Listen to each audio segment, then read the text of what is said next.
ଯେମିତି ଦଳରୁ ଅଣଦେଖା କରୁଛନ୍ତି। ସମୟ କହିବ କ'ଣ ରକ୍ଷା କରିବା, କେଉଁ ଦଳକୁ ଯିବା, କ'ଣ କରିବା କି ଆମେ ଏପର୍ଯ୍ୟନ୍ତ କିଛି ଡିସିସନ୍ ନେଇନୁ। ଟିକେ ପରିଚୟ ଅଞ୍ଜଳି ଦାସ, ବସ୍ତା ବ୍ଲକ ଚେୟାରମ୍ୟାନ୍।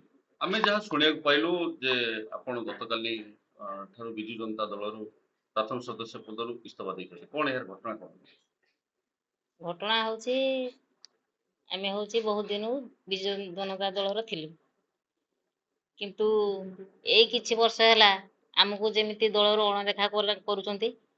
ଦେଖନ୍ତୁ, ଗୋଟେ ବାଲେଶ୍ୱର ଜିଲ୍ଲାର ଆମର ସଭାପତି ଘୋଷଣା କରିପାରୁନାହାନ୍ତି।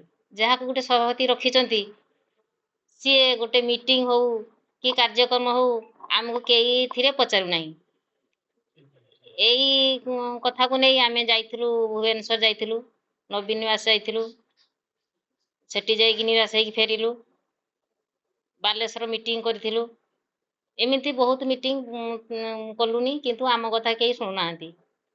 ଆମକୁ ରାଜନୀତି କରିବାର ଅଛି, ଲୋକଙ୍କ ସମସ୍ୟା ବୁଝିବାର ଅଛି, ଲୋକଙ୍କ ଉନ୍ନତିରେ ଆମେ ସାଥୀ ହେବାର ଅଛି।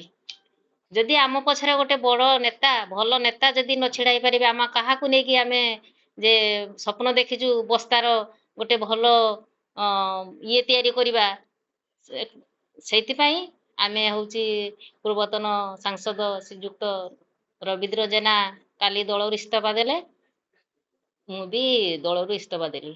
Thank you. ଆପଣ ଏକା ଦେଲେ ନା ଆଉ କିଏ ଦଉଛନ୍ତି?